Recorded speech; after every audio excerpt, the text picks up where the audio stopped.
The Chicago Bears just have a freak athlete, and he's looking more and more like the answer that we need, particularly on the defensive line. So we've got 6 days of OTA practices. Those are starting today. And I want to just go through a few things to watch for here. Perhaps the biggest thing, it might be the question that's being asked. Do the Bears still need to add a veteran defensive lineman before the season starts? This next month, it's going to tell the Bears a lot, and the answer should become obvious. The Bears staff, they seem to think that fifth rounder Austin Booker is going to be the determining factor here. And so far, man, he has impressed. And we get to see more as OTAs start today. Maybe here's a big part of the answer beyond Booker. Coach Washington. He is a huge get. Maybe the biggest needle moving acquisition the Bears have made on defense this whole offseason. Maybe his elite coaching. Maybe that's what players need to bust out. And I trust his assessment of Booker. And keep in mind, this is the coach who was over the Buffalo Bills defensive line. They weren't exactly packed with superstars. He just got every drop of talent out of guys like Oliver, like out of Hughes, Espinosa. That line, it managed to be fourth in sacks at 54, 10th in tackles for a loss at 86. This guy, I'm telling you, he can do the same with what Chicago already has. And he's already loving Booker's potential. And this is straight from him. He never seems to be out of the play, either early or as the play extends with the quarterback, especially as a rusher. And when you talk about slippery, it's just hard for the protection, either the person assigned to him or whatever, to just get a solid shot at him. He's always rotating. He's always flipping his hips at the exact right time so he can continue to advance towards the quarterback. Bears Digest, I'm going to go to this story. They just did a really good profile on the Bears defensive line, and the question was addressed to the defensive line coach, Travis Smith. Surprisingly to me anyways. They also said that PFF has rated our defensive line the worst in the NFL, and that's even with Montez Sweat. And I think that's kind of ridiculous, but the Coach Travis Smith, our defensive line coach, he talked about our new addition, Austin Booker. We just really need a guy to break out here after there's been a lot of effort addressing line needs in the draft the previous years. I think we got to be careful, though. Coaches need to be careful not to overreach. I think a player needs to be able to just instinctually play fast. Booker has a shocking number of tools and moves already at his disposal. It's something that's incredibly rare for a player of his experience. So let's hear from Coach Smith. So the whole thing for a rookie, I call it a race to maturity. For teams that have success in this league today are the ones where the young guys, they play the fastest and they're able to just impact the game, not just play, but are able to help us affect the game somehow, playing instinctually. And as it stands, what are we looking at here? We're looking at Montez Sweat on the left end, Andrew Billings at the nose, Gervon Dexter as the potential 3-tech. And on the right side, it's being handled by DeMarcus Walker at the outset. We've got some veteran depth here, right? Byron Cowart, Jacob Martin, we picked him up in free agency. Dominique Robinson, we're trying to develop him. Khalid Kareem. But to be honest, none of these guys are overly impressive so far at first glance. But one thing that PFF isn't keeping in mind, we have the best defensive line coach in the league on staff already in Eric Washington. Actually, he's our defensive coordinator, but I absolutely can't wait to see if these veterans step it up a ton under elite coaching as well. I'm also going to have my eye on Jamry Croma. Sorry, I butchered that. Jamry Croma. He has the athletic measurables absolutely off the charts. He was also a huge part of James Madison being the best defense in college football last year. I'm going to close this down. Check out that profile on our defensive line. I always want to give credit. So last year we drafted, in 2022, we drafted defensive end Dominique Robinson. He hasn't developed quickly. Walker started to up his production, I think, a little bit after Montez Sweat came to town. That's a little encouraging, but we're kind of in a spot here. The Bears absolutely need Robinson to step up in year 3 of his career. And the draft capital we spent last year, that needs to start paying off. And I think this is going to come down to coaching. This was just a great article as well, with a look at Coach Washington's perspective as well. Go back to that article I had up. He's saying a big issue is just the shock that young defensive linemen go through playing against the huge jump in talent of opposing offensive linemen. And this is a quote from him. I guess the strength and the power of the guys that they're competing against, that to me is the biggest jump, the biggest thing that you'll see.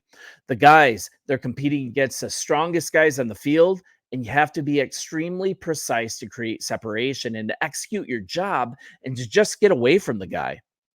And so that's the biggest thing that I've seen that they're really shocked with is the strength of the men that they're really working against. We can't afford to have a rusher stall. We can't afford to have a person on the line of scrimmage not be in total command of his gap responsibility or leverage or be in a position to finish a football play. So that's the thing that kind of catches them by surprise. And then as their technique starts to advance, now they're finding a way to really create that separation and do their job. And just kind of looking through, talking to Austin Booker after rookie camp, he was quoted as saying that Coach Washington is being incredibly hard on him. Coach Washington is running him through his paces. He's showing him every single thing that he's doing wrong. And I'm totally here for it. Our defensive coordinator, Coach Washington, he is running through his paces and he's starting it early.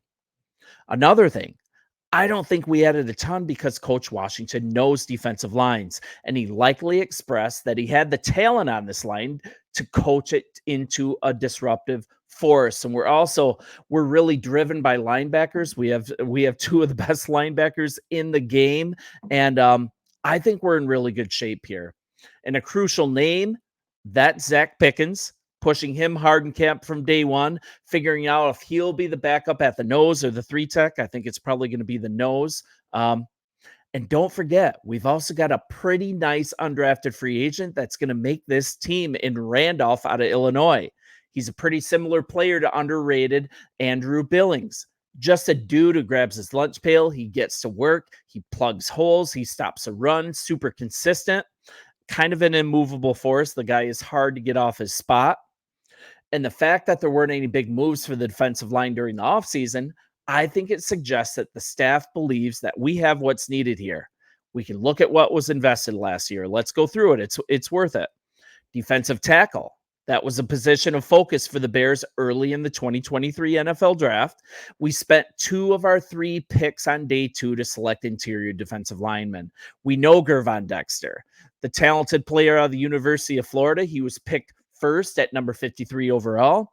And if you remember, Dexter had a slow start as he got acclimated to the pros, but he continued to work and steadily improved as he saw more reps. He finished the season with 20 total tackles, 2.5 sacks, 12 QB hits. That's great. 2 pass deflections, and all of his sacks came in week 13 or later. Remember that game against Detroit? That was kind of his coming out party.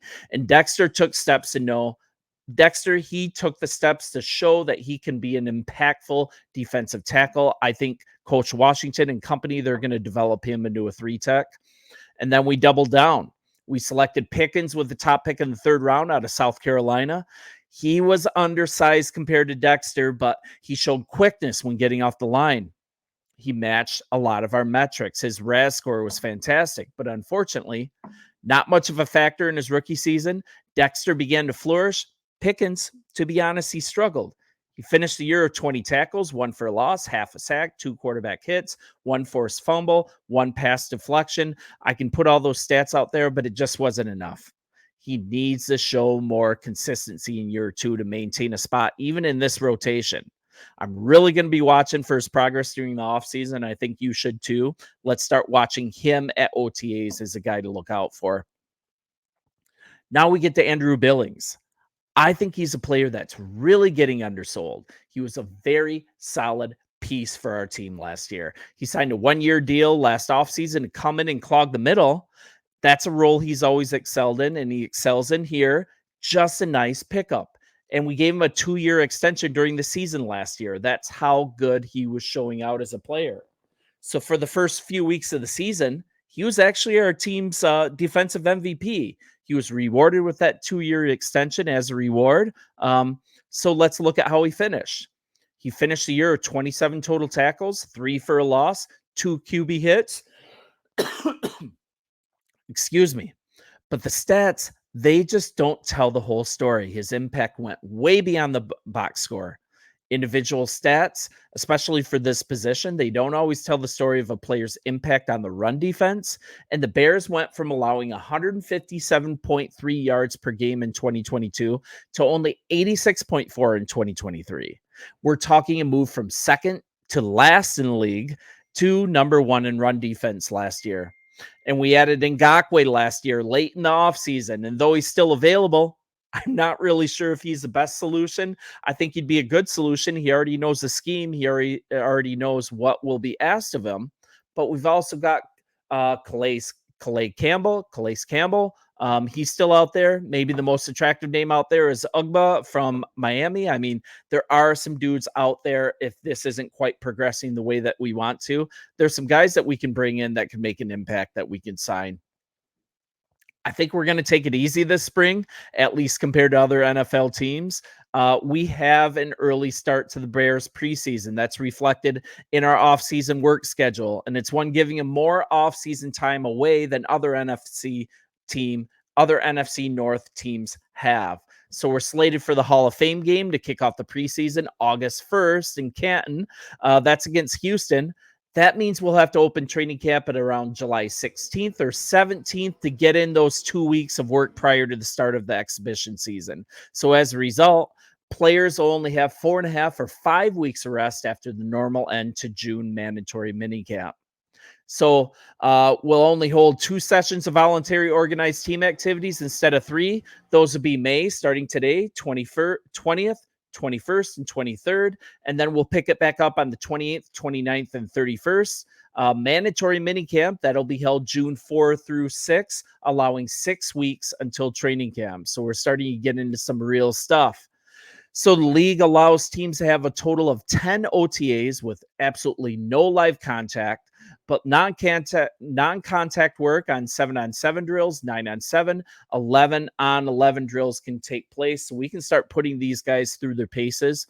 I am going to be watching all the film that I can, reading all the interviews I can possibly get my hands on to see how Booker's doing, how Pickens is starting to release his potential. I really think this defensive line is not as bad as PFF is saying, and I think a main contributor to that is that we now have elite coaching, and I trust Coach Eric Washington to whip these guys into shape, and I'm just really looking forward to seeing their potential on the field, and it'll start by seeing this in practice. And yeah, I think we are in really good shape across the board here, but it's nice that guys like Ugba, guys like Ngakoue, there are some guys available late in this process that if we need to make a pivot, they're going to be there to do it. So sorry for the noise back there. I'm doing a home renovation.